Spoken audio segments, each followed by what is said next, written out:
Hello, today we are here to review Skyrise. Right. This is Roxley Games release that came out, I think it too long was ago. earlier this year.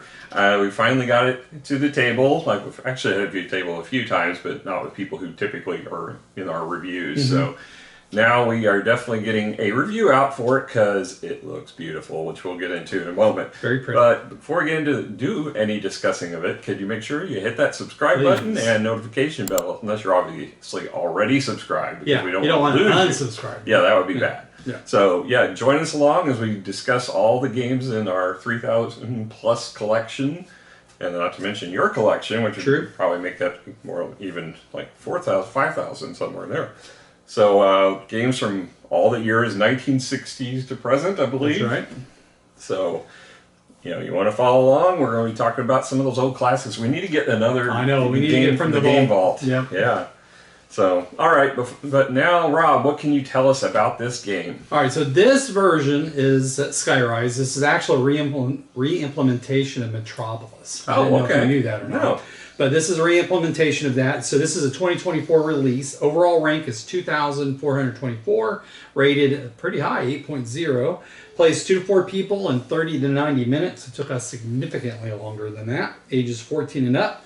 Designed by Gavin Brown, Sebastian Pinchon, and Adam Wise. Art by Andrew Bosley. Again, it's an excellent job on that. Published by Roxley. Roxley and I both price points. So retail is also known as the Essentials version, and that's $64.99. This version is the collector's edition, so the only way you'd have been able to get it is on Kickstarter, or if you buy it on like Board Game Geek, or maybe at a convention, or eBay or something like that, or at a convention. So the Kickstarter price for your version was $71. The version I found on Board Game Geek was ranging from $110 to $145. The cheapest I saw for the Essentials Edition is on Miniature Market and Card House for $45.99. Okay, so really it wasn't that much of a markup. No, not really. All right, so what do you get? Well, first of all, you get 3D. They're washed buildings. Yeah, these are very reminiscent of what you got with like Foundations of Rome, only smaller. That or Tainted Grail, it's that same type of painting. But they also have embedded in them, I think it's cardboard, but it's really nice looking the way they did it with numbers at the bottom. This is what's used for bidding. You have an island that is actually built 3D off of it. It has a really cool storage system, and they put on the backs of the island very intelligently. They put it in there how it's supposed to fit into the box, because there's a sequencing that you have to do. That way, if you lose a sheet of paper, you don't have to worry about it. It's really well done. You get inlaid boards. They just hold these little wooden tokens, but they're two-sided, but it's really just art preference because there's no like special features. I think the only disappointment was that they made these boards double-sided, but then they didn't give any kind of special player abilities around them. I guess. I mean, if we have to be nitpicky. Yeah, but apart from that, everything These cards are absolutely gorgeous. So they're not just the trimmed. artwork, but if you look at the back, they're like the gold foil is just really sharp and just really, it's very striking. Yep. And then they have, we've got some different sets of bonus cards. They have a little token randomizer that you use for drawing. All these little pieces. The storage, like I said, is top notch. It's got an inlaid inset plastic with a lid on top, and everything fits in there perfectly. I haven't sleeved the cards yet to see if the sleeves would fit in it very well, but I don't know if you need to. Yeah, I'm not sure either. Assuming the original regular version has these wooden markers for scoring. This one actually has they almost look like submarines, but they're spaceships, I guess. Or airships. Airships of some kind. And these are beautiful too. Yeah, they have them in each color, but they're all the same. Everything else is unique. Like the buildings are different for every player, but all of those are the same. Like each color has a theme for the type of architecture that each player has. So I really like that. Yeah, it's just breathtaking. It really is. It makes a nice presence on the table. The only problem we had from the quality standpoint was the islands have this central island that pins them all together. And we could not get it to line up such that... They tried really hard to try to get it to lock in place, and they just couldn't do it. Yeah, so there's one island that's like puffing up. We've played this 2, 3, and 4 player, and it worked fine 2 and 3 player, but when you put that 4th island in, it seems to not want to pair up perfectly. So, it's the best we could get it, but it was still functional, but it's a little wobbly. Yeah, and then the other thing is when you're picking up tokens, they may fall down in between, and then you got to undo it, get it out. That's kind of a nuisance, but it's a small price to pay for this because it's just so breathtaking. It really is a beautiful, beautiful game. Even with that little thing, I think it's a 10. I don't know what they could have done better other than that, and I think it's such a small issue. I'm still giving it a 10. I think so too. I mean, it's definitely a 10 with component quality. It's just gorgeous. Yeah. All right, moving on to the theme. So you're building this kind of sky city. Or the name implies Skyrise. Yeah. So I guess the city rose off the ground. I don't know. There's little. I just think it's the large buildings. Yeah. So. It's almost like somebody took one of the Avengers helicarriers and turned it into a floating city because there's got the little. It does look like that. Yep. The art, if you take this off, is just like a sky pattern with clouds, but the board looks beautiful before you even put any of this down. The actual board, the regions of your board are pretty basic. They're just colors with some, very slight illustrations of buildings in them. Yeah, I mean, it's clearly seen, but it's not overpowering. Right. Where it kind of removes the possibility of the buildings themselves being overtaken. So I really like that. It's kind of muted. Yeah, and this is a very simple game. I mean, even though it looks like it's heavier, but this is a light. If it's not light to medium, it's light. It's on the light side of it. I would say the only reason why it took us as long as it did was analysis paralysis, and just kind of think on, we'll talk about gameplay, but where to go and how to maximize points. That's what took them, I think, the most amount of time. So the fact that it takes almost no time at all to teach someone this game once you know how to play. There's a few little slight quirks that I think we just got hung up on, but all in all, it's not heavy at all, and this would be a nice step up from anyone who's likes any kind of like. You mentioned raw. So, there's a definite feel of raw in this game. Definitely, and I love me some raw. So. Yeah. So as far as the theme, I mean, it's layered on, but it's beautiful. I can't take off much from being layered on because it just looks so gorgeous.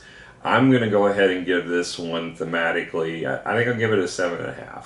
See, I don't feel it's layered on because it's just so well done. Clearly, you're building a Skyrise. You're building a city. And how you're doing that is it's a really cool way.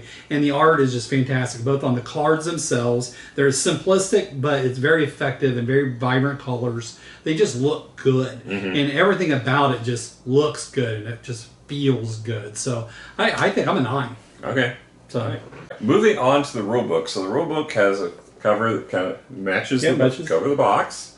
The rulebook is really fairly easy read. It's 12 pages long. But again, very colorful. Yeah, very bright. A lot of beautiful art in it. It's the art matching the cover. They put it sort of the same thing on the inside, but slightly different. They've got the table or the components. I'm sorry, that show you all the different pieces and the counts, which I always like to see. They have a little QR code that if you want to learn how to play the game via tutorial, you can do that.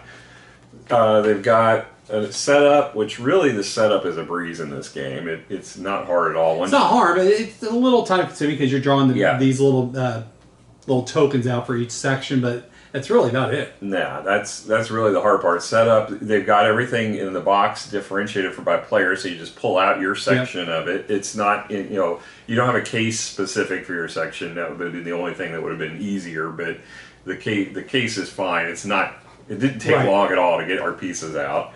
Then it goes through the gameplay concepts. It just kind of steps you through all, what the tokens mean, really, and what is a neighborhood, and so on. And then it talks about the actions. One half of a page is all it does to teach you what the actions are you do on your turn. And then they have the end of era scoring. Then it goes into kind of just a background on each character that they made Which is really cool. for this game. And then the end is a FAQ. We never use this. I don't think you're going to need this. I think we had one question that we had to assume on one part, but it was not really I mean, Yeah, it's it was pretty kind of common obvious. sense. Yeah. So yeah. So we never even had to use this for any reason. Then it's got just a little blurb, I guess, about The developers. the and developers. designers. Oh no, these are not the designers. These Oh. are. It's talking about actual design builders. This looks like this is So we're architects. or 1882 to 1963 and so on. So this is in the past. Okay. You know, people that I assume are famous for developing the different buildings, considered to be the most important art dealer. No, because these aren't the characters. So I don't know. I don't know who these people are, why they decided to pull them out. But there's some information on them. Yeah, there's different information on these people. So yeah, they have art dealers. There's a cinephile in here, printmaker. Don't understand what it has to do with anything in this game, but there's 4 people that decided to call out on this. So as far as the rulebook goes, because it is such an easy game to learn, and there is no confusion when you read the book. I'm going to go ahead and give it an 8.5. I think. Okay. The only thing I would have been nice is if there was kind of a little more blurb about how the different scorings of the different cards work. They didn't really have too much about those. Well, they do have a card FAQ here for it, so maybe I'll make it a 9 because this probably does answer all the questions. We just didn't read through it. So, well, there you go. Moving on to the gameplay. So at the beginning of the game, this board will be empty of buildings, but it will have little tokens on each space that are either going to correspond with the 4 different colored areas. So there's yellow, green, white, and kind of a reddish brown area. And they're distributed across the board randomly. So you might have a red token on a white space, or a red on a red for that matter. There's also letters A through D. Those are called patron tokens. That's it. Those are the patrons. Oh, okay. Those are the patrons. That would make sense then. All right. So the 4 patrons are basically investors, I assume, who are wanting to invest in the city, and they have different wealth values that are represented by these tokens that are randomized. Mm-hmm. These are how many points those tokens are worth if you collect them. So this is kind of a set collection aspect to the game. You're going to shuffle these up, put them face down. These are going to be placed on the board. And then the only other thing you got is a couple unique ones. You got a couple of wild ones, which uses purple ones. And then you have a +1 that adds additional victory points to your patrons. For every patron or any tokens that you get in this section over here. Because if anytime there's 4 spots for bonus tokens to go in, and then if you get a 5th one and any subsequent ones, you bounce and you get 10 victory points for each of those, and those will go over here too, contributing to your +1. So, there's the interesting thing about the tokens though is they increment up to 6 as a cap, but that's in position 3. So if you go to position 4, you actually go down to 4 points, which can hurt you. So you got to be careful once you get up there. Either you want to get a bunch of them so you get advantage of that bouncing, or you want to stop at 3 and not get more tokens of that color, or get your +1s. Yeah, and I thought that was actually one of my favorite concepts of the game. It's an interesting concept to the game. Yeah. Additionally, there's going to be 3 cards randomized. One is going to be one is automatically always in play, and that's having an area control of the 5 different districts. So you have this district, the 4 big districts, and then the little one in the middle. And that one is whoever has the biggest, tallest buildings first, and the most of them. And then if there's tie, you go down to the medium buildings, and then if there's still a tie, you go to the small. And if there's still a tie, everybody gets 5 points. So it's worth 5 points during the first scoring, which happens at the halfway point of the game, and then at the final scoring. And then there's randomly you're going to select 2. They call them panorama cards, and they're worth 3 points for each occurrence of the scoring condition that you have. So in our case, there's blimps that are out on the board pictured, and there's also lakes, and there's also bridges between the different areas. That's, I guess, the hardest thing to see are those bridges. Because if you're looking across the table and the lighting's not great, there's certain positions, and they fall between the areas. They're hard plastic. So they're there. You can clearly tell they're there, but if you're not careful, you'll forget they're there. But controlling those areas is going to be worth 3 points. So on the bridge case, it's just having someone on both sides of the bridge that you have ownership of that bridge. And then the the blimps or any of the lakes or any of that is for having 3 of your buildings surrounding it. So, and there's other conditions in there too. So there's just randomly ones that you're going to pull out each game, and we had the blimps and the bridges. So at the beginning of the game, you're going to have these buildings all have a number on them, which represents your bidding. Very similar if you've played Raw, because Raw you get a distribution of tokens based on player count. They give you certain different combinations where you may have a high one on one side, but you'll end up with low ones, which can offset it. And the nice thing about your player boards is they'll tell you what your distribution is too. So just to make sure that you have the right numbers. And you'll get some at the beginning of the game, and then some have a dot on them, and they unlock at the midway point of the game. There's also a wonder, which has a W. If we guys like, well, it's a W or an M. It could be a monument, it could be a wonder, but the rule book's called a wonder. Right. Basically, it's kind of like a trump number. So when you get that in the second half of the game, when you play it, you automatically are going to win. And you have a special card, potentially, that could relate additional scoring to just when you place that one. Yeah, you'll get dealt 3 wonder cards, and you choose one at the halfway point that you've locked in on. And that card will give you a bonus whenever you're going through, when you trigger your wonder. So it doesn't happen at the end of the game. You got to trigger it immediately when you play your wonder. But the way the bidding works, at the beginning of the game, you start with someone playing in the center area here. And they would put whatever building they want from theirs. They could start with their low number, or they might really want the space and put one of their higher ones up there. But they're going to put one of their bids on there. And then you would go to the next player. They would have to actually play. And that's one of the neat parts. I want to point that out. That's one of the neat parts of the design of the game is all the buildings are designed to where it can, structurally be able to stand just fine with the number up, just as well as turning it face down once you claim the area. Except for the wonders, because you're going to immediately claim. Yeah, exactly. But you don't need the number on those. So I just really like, and I like pointing that out, is that they stand fantastic both directions. Yeah, there was no tipping. It was really good design on that part. So you have to go above the number that's placed or pass. If you pass, you're out for the rest of that auction. And you keep going around the table until everybody says pass except for one player. Right. At which point, that player gets to flip their building over, they claim the token that would have been on that space, and then everybody else gets their buildings back. And then from that point forward, either you can start your buildings up here, or you can start adjacent to any other building that's already built on the board. It doesn't have to be your own. It could be anybody's. So if there's a building over here and you wanted to start next to it, you could.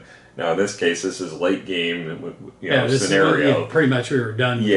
So you'd have to have tokens, your bids over here, and you would have open spaces on the board. And it's open information, so everybody sees what numbers you still have. Yes. For when it comes to bidding, which is really important. Yeah, the only secret information you have is at the beginning you'll be dealt a card that gives you one of the colors of the regions, and that's that space type you'll want to get to maximize it, or at least get 4 of it. Yeah, it's all colors. It's 4, but which one you get's random. Yeah, and then because the tokens increase the value of it, you want to maximize whatever color you're going to build on a lot. You want to maximize the value of that ideally. Yeah, that's what I did. I did that very well in this game. That's the only thing I did well in this game is I was supposed to get the reddish brown, and I got like 6 of them, maxed out the number of points I could get. So I got a lot of points for just that one region. Yeah, but you also got a lot of points from collecting the letters. So you did pull yourself up quite a bit. You were way behind during the course of the gameplay, but at the end you shot right up there and was right behind Caleb. Mm-hmm. So it wasn't like the span between us was huge. Matter of fact, between Sean and I, it was just whoever got the key. And so whoever goes out first gets this really cool brass key. And it's worth 10 victory points because you got 10 right on it. And then whoever gets second place, if you're playing with 4 players, they get a 4-point bonus. That fits in the key. And it just happens to sit right in there. And there's spots for both of these in the box, so they don't sit together and clang together and mess each other up or anything. They have regions in the box stored for those to be specifically held. But this is a very simple game.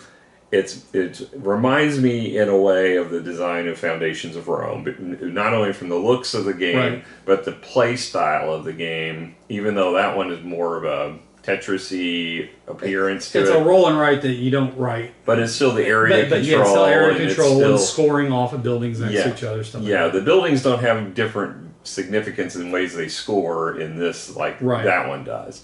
So I enjoyed both games. Both of them feel like they're very beautiful, way more built for them what the gameplay is. Yeah, I mean, both of them are fairly simple, and it's so over the top beautiful. Yeah. So some would say maybe it's overproduced, but I would never have called that. I would not call it that just because the games are fun. Yeah. If they weren't fun, then yeah, I would say they're overproduced. Like But Dwellings of Elderveld. I like Dwellings, but that's not the point. The idea, though, is that it's good and it's beautiful. This doesn't make sound effects. That's true, Uh-huh. which is a bonus for Dwellings of Eldervale. I mean, you got your monsters, and they all make unique, two different monster sounds. You can't beat it. There's no reason for that. It's awesome. But yeah, this one, I really enjoy it. It's easy to get to the table, and it's easy to teach. It's something that you can play.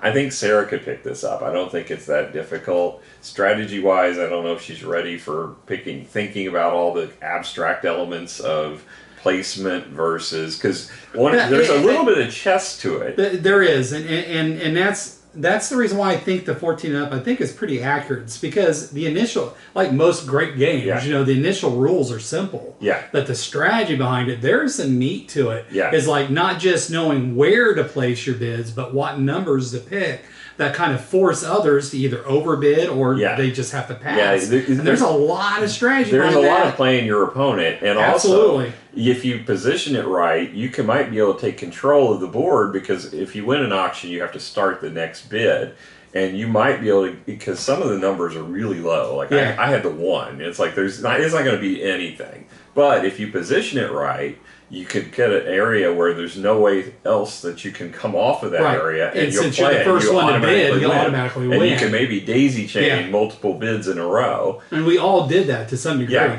Yeah. So some of us did it better than others. Caleb, I think, managed to pick that up and managed to dominate. I got that. one decent corner where I was able to do that one time. Yeah. So. And Sean did too. Yeah, Sean he did. and him both did a pretty good job. I think you and I had a much better placement of our buildings than either of them, but they came up with the strategy, I think, early on, where they were able to figure out how to get their buildings down in the right sequencing. So yeah, there's a little bit like I said, almost like a chess or strategy, abstract strategy element to it, like that. In addition to the raw and the bidding aspects, I have to say I think I enjoy this one as much, if not more, than raw, just because I think part of it's the tactile ability of the buildings and all of that. I don't know if I enjoyed it as much as raw because I like the different elements to raw that adds the strategy that's in raw. Well, there's the pressure luck thing in raw. Well, there's that's that, and you got the different elements of the different tokens on what they can do when raw appears. So, and the scoring, I don't want to compare it. They're both great games. Yeah. Oh, yeah. I'm not. Yeah. So I think that raw, and I think this stands on its own. It just has got those raw buys behind it. Yeah. So as far as my score on this, I think I'm probably right there with an 8. I think that's about where I am. As far as the game, I know Sean was saying, he felt like there were downtime where he had to sit out, like if he had run out of pieces, and I could see where if the game did take as long as what today did as regularly, that might become problematic. The game is not intended for overanalysis or spending a lot of time on But I think that's a good criticism, because that happened to me, where I kind of, poorly placed my buildings during that first round, where I went down to just one building, and it was so low that everybody else was just able to outbid me. So I was just really just sitting there twiddling my thumbs for a solid 20 plus minutes, not really being able to do a whole lot. So if I was to have a criticism, that would be it. That there is the potential for player downtime, as well as the analysis paralysis. But I don't think it's that big of a deal. Well, it's just like in Raw. If you were stuck with like a low number, you in Raw you basically have to keep calling Raw, so you can try to get what little kernel of stuff you can get for it, because you want to make it as unattractive to the other players as possible. But in this, you don't have that luxury, so you're basically I'm going to play it unless you can get lucky and somehow get control and put it your low number and take a space. If you waste your big numbers, you're going to be out of luck.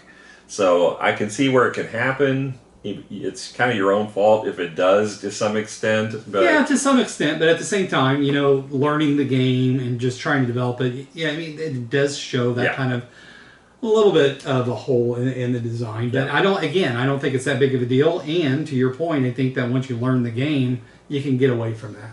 Yeah. So what's your score?